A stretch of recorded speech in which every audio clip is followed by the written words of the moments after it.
99,9, c'est précis, % des hommes se sentiront attirés par vous si vous faites ça. Bonjour à toutes, c'est Fabrice Julien, coach et auteur, expert en séduction depuis 2010 et dans cette vidéo, je vais vous révéler quoi faire pour attirer, 99% des hommes juste après l'intro. Mais avant de commencer, je vous offre un guide gratuit sur la séduction ainsi qu'une série de conseils gratuits eux aussi par email. Pour les recevoir, si vous êtes intéressé, c'est très simple. Cliquez sur le premier lien dans la description de la vidéo. Si vous êtes motivé, vous le trouverez. Abonnez-vous et activez la cloche parce que si vous ne le faites pas, YouTube ne vous préviendra pas à la sortie des prochaines vidéos et vous allez rater des pépites. Mettez un like pour me faire savoir que vous pensez que cette vidéo est utile et pour que j'en fasse d'autres comme ça ou sur ce thème-là. Si vous pensez que ce contenu est utile, partagez-le en public ou en privé, je comprendrai. Vous pouvez aussi me laisser un commentaire, je les lis tous et j'y répondrai avec grand plaisir. 99,9% des hommes seront excités si vous faites ça. Mais si vous faites quoi? Eh bien voilà, je vais vous répondre. 99,9% des hommes seront excités si vous avez ces trois grandes qualités. La première, c'est un côté créatif, artistique, etc. C'est très féminin, ça peut être mystique, ça peut être un peu spirituel. Beaucoup d'hommes sont fans de ça chez la femme parce que, vous savez, créativité, enfant, tout ça, fertilité, ça va ensemble. Donc inconsciemment, quand une femme est un petit peu artiste ou un petit peu, un petit peu fantaisiste ou créative en tout cas, ça nous plaît. Voilà, ça nous plaît. Le deuxième point, c'est si la femme est gentille, douce, etc. Beaucoup de femmes essayent de jouer les durs pour tenir tête à l'homme, pour le dresser, celui-là, et en fait, je pense que c'est une mauvaise voie des relations hommes-femmes. Dans le sens où si tu en arrives à dire que la gentillesse n'est pas une qualité que tu recherches, c'est que tu as un problème, quoi. C'est que tu n'es toi-même pas gentil. Qui voudrait être en couple avec quelqu'un de pas gentil? C'est la meilleure manière de se mettre dans une relation toxique avec un connard qui te bat, tu vois. Donc, toutes les femmes qui disent « je ne serai plus jamais gentille », Il ne s'agit pas d'être trop bonne, trop conne, évidemment. Mais la gentillesse, la douceur, tout ça, c'est quand même des qualités qui font partie de la féminité. Moi, je n'envisagerais pas une relation avec une fille aussi bonne soit-elle, aussi belle soit-elle, pour parler correctement, si je ne sens pas qu'il y a un fond de gentillesse et de bonté et de douceur et de générosité en elle. Voilà. Et le troisième levier, c'est le fait d'être compréhensive. Être compréhensive, c'est que nous, hommes, vous le savez, on est imparfaits. On est imparfait, des fois on fait des bêtises, on a vécu des choses peut-être pas faciles dans nos vies, tout comme vous d'ailleurs. D'ailleurs, on n'a pas dit que les femmes devaient être parfaites. Mais on a envie, quand on en parle avec vous, que vous soyez empathique, que vous écoutiez, que vous soyez compréhensive, que on a envie de cette femme qui est compréhensive, c'est vraiment le mot que je voulais prendre. Mais vous allez me dire, ok Fab, donc être créative, artistique, gentille, douce et compréhensive. Mais pourquoi les médias et les autres coachs sur YouTube me disent absolument le contraire? Pourquoi? Je peux vous répondre en une phrase, ce n'est pas le sujet de la vidéo, parce qu'il y a des lobbies derrière, notamment le lobby féministe et le lobby LGBT. Ces lobbies veulent détruire la masculinité. Pour détruire la masculinité, tu dois détruire aussi la féminité. En fait, peu importe, c'est des lobbies qui sont reliés par Mark Zuckerberg et même par les mecs de YouTube. Donc, tu es mis en avant, en fait, sur ces plateformes si tu tiens des discours un petit peu progressistes. Voilà, discours homosexuels, bisexuels, les femmes dominent les hommes, les femmes leaders, les hommes c'est tous des connards manipulateurs et les femmes c'est parfaite. Voilà. En gros, c'est ça le discours progressiste, c'est la femme domine l'homme et vive l'homosexualité par rapport à l'hétérosexualité. Ce qui est juste aberrant dans le sens où c'est pas parce que tu veux pas mettre en avant l'homosexualité que tu es contre l'homosexualité. C'est juste que moi, par exemple, on me dit tes vidéos sont trop hétérocentrées. Et alors? Je veux dire, et alors? Déjà parce que j'empêche pas les homos de regarder mes vidéos, il y a beaucoup de concepts qui s'appliquent aussi à eux et à vous. Je ne sais pas s'il y en a qui me regardent. Et alors? Je veux dire, au pire, je ne serai pas inclusif, comme ils disent. Et je ne sais pas, c'est obligatoire. Je ne sais pas moi. je vais pas sur les chaînes d'homosexuels leur dire vous parlez pas aux hétéros. Donc pourquoi ils viennent sur les chaînes hétéros, on va dire, pour dire vous parlez pas assez aux homos. Voilà. Après, ce que j'ai dit, c'est, je suis pas contre, moi, je suis ouvert d'esprit, tu sais, je disais, moi, un de mes fantasmes, c'est qu'un couple me suce à deux. Je suis pas comme ça, je suis pas jugeant ou quoi que ce soit. Mais ce que je veux dire, c'est que je voudrais pas que, comme disait Aurel San, que je cite souvent, vous me le dites, bientôt, pour faire bien voir que t'es pas homophobe, il faudra que tu suces des bites. C'est ça le problème, c'est que tu es obligé de dire oui, vive l'homosexualité pour pas être taxé d'homophobe. Je suis pas homophobe, c'est même parce que je suis bien dans mes baskets avec ça que j'ai pas besoin d'en faire des caisses. Toutes les chaînes qui précisent tout ça, c'est peut-être qu'au fond d'eux, ils ont un fond d'homophobie justement. Donc ça c'était le premier point. Donc pourquoi les autres chaînes et les médias vous vendent le discours absolument contraire de celui que je vous vends? C'est parce qu'il y a des lobbies derrière, des lobbies qui se comptent en millions ou milliards de dollars qui leur filent du fric pour ce discours, et ensuite les petites gens qui relient ce discours pour être mis en avant. Si tu es journaliste et que tu veux être publié, tu es obligé de tenir ce discours dans les grands médias comme Le Monde et compagnie, parce qu'ils sont justement achetés par Bill Gates, Zuckerberg et compagnie. Et donc YouTube c'est pareil, si tu veux être mis en avant par la plateforme, tu dois plutôt tenir tel discours que tel discours. Ce qui n'est pas forcément un discours plus vrai que l'autre, mais il y a un discours qui essaye d'étouffer l'autre, tu vois.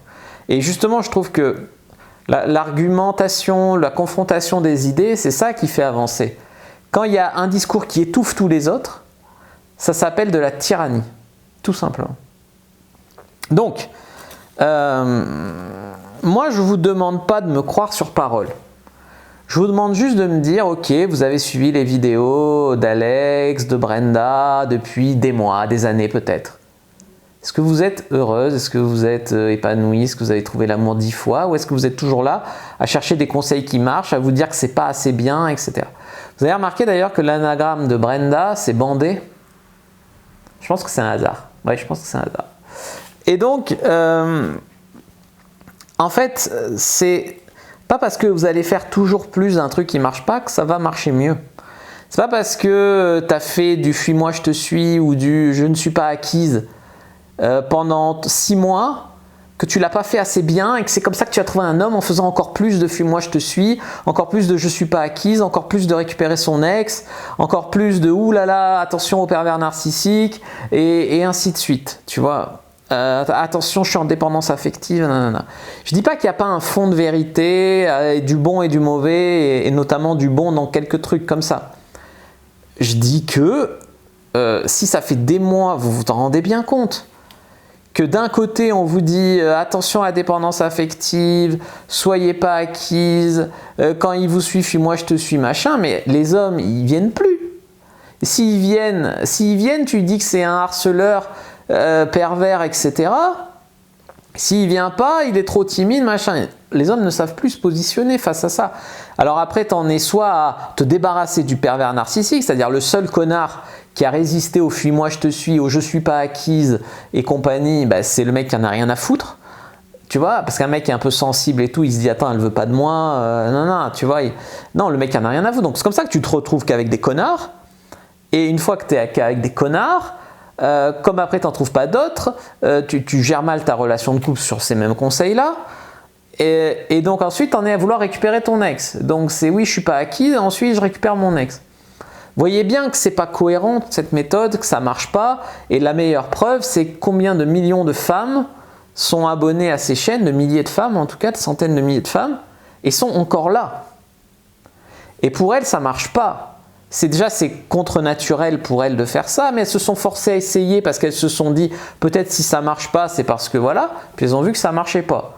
Que non seulement ça leur semble bizarre et pas naturel, mais en plus ça marche pas. C'est comme, tu vois, c'est pas parce que tu vas rajouter des petits jeux de manipulation que les petits jeux de manipulation vont marcher. C'est comme des piqûres. Si 2 piqûres ça marche pas, c'est pas parce que tu vas en faire 3 que ça va arrêter quoi que ce soit. Tu vois ce que je veux te dire? C'est la même logique, mais il y a des gens, ils feront ça toute leur vie s'il faut, sans résultat. Voilà. Donc, par exemple, ce que vous pouvez faire, c'est des choses toutes simples. Dire merci pour souligner et apprécier ses efforts qu'il fait pour vous. Ça montrera de la gratitude. Alors, ça montrera notamment de la gratitude, mais ça l'encouragera aussi à en faire d'autres. Je sais pas, il vient vous chercher chez vous. Oh merci, c'est gentil d'être venu me chercher. Plutôt que c'est normal, c'est bien la moindre des choses si tu veux me sauter. Beaucoup de femmes tiendront ce discours-là. Non, merci, j'apprécie, c'est galant. Nanana. C'est la meilleure manière pour qu'il continue à être galant et gentil et attentionné. C'est de souligner ses efforts. Ah, t'as amené du bon vin quand t'es venu me voir. Oh, c'est gentil, merci. C'est la meilleure manière pour que la prochaine fois, il en amène encore. En gros, si tu veux qu'il continue à faire des efforts, il faut encourager ou souligner en tout cas le fait que tu as vu ses efforts. Beaucoup de coachs vous diront il faut lui en demander toujours plus et lui donner de la validation seulement quand il sera à l'étape 10. Mais il n'arrivera jamais à l'étape 10 si tu lui donnes aucun retour entre la 1 et la 10. Tu vois. Donc ça, c'est un truc à bien comprendre. Ensuite, ce que je voulais dire, c'est que quand je vous dis d'être gentil, je ne vous dis pas d'être faible. Quand je vous dis d'être un petit peu patiente avec lui, d'avoir un peu de patience, je ne vous dis pas d'être naïve ou d'être conne, de tomber dans les panneaux et de vous faire avoir, tu vois.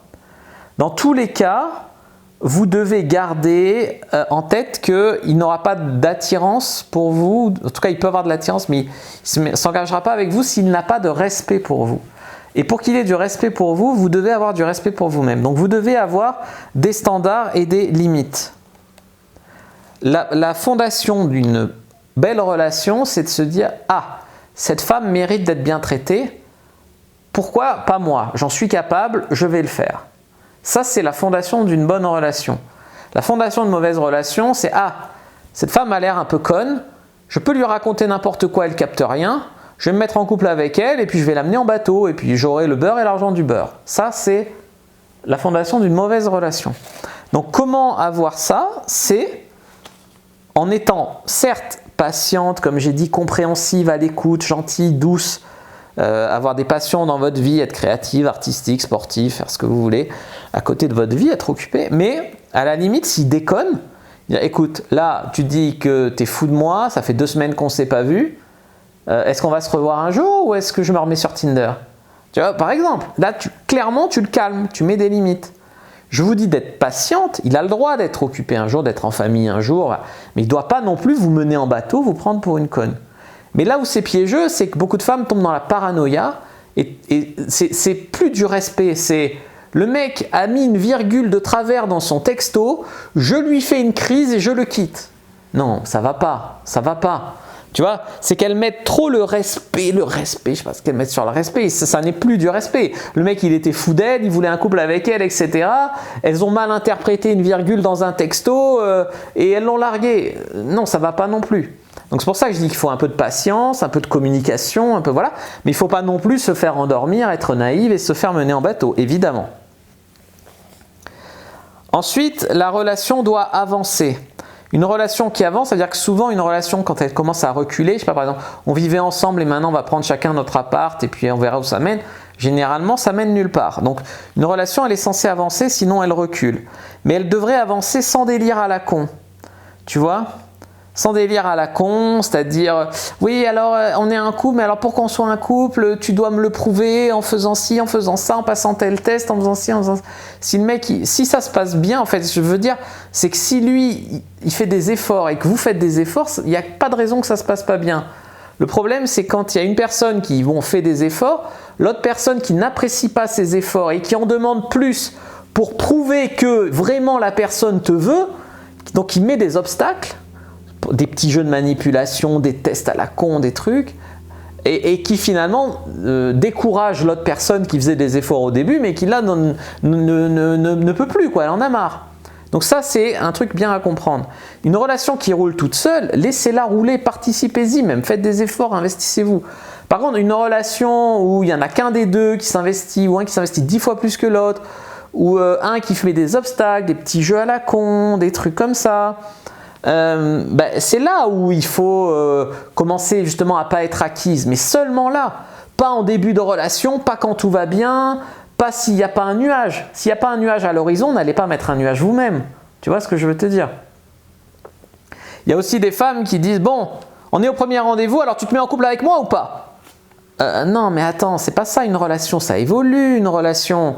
On se voit une fois, 2 fois, 3 fois, et puis on se dit au bout de la 4e fois, tu vois personne d'autre depuis un mois? Ah, non, moi non plus. Ah bah peut-être que on est bien tous les deux, oui, et ben voilà. Et ça c'est une relation naissante. C'est pas bon, premier rendez-vous, bon tu cherches un couple, oui, bon moi aussi, oui, bon tu te mets en couple avec moi, oui, ben moi aussi, bon allez on est en couple. Ça c'est administratif, ça. C'est pas de l'humain, ça. C'est pas, tu vois. Et bien sûr, essayez de vous aimer vous-même. Ça, c'est important. Souvent, les gens oublient que pour être aimé, ils doivent s'aimer. C'est comme je disais tout à l'heure, pour être respecté, vous devez vous respecter. Bah, pour être aimé, vous devez apprendre à vous aimer. Alors, des fois, c'est plus facile à dire qu'à faire, et ça sera le sujet d'autres vidéos. D'ailleurs, dans mon livre « Comprendre et séduire les hommes », j'ai tout un passage sur l'estime de soi, parce que c'est tellement important.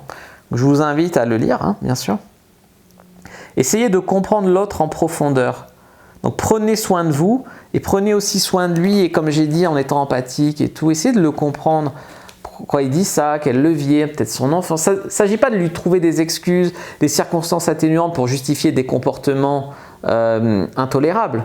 Mais il s'agit au contraire d'essayer de le comprendre.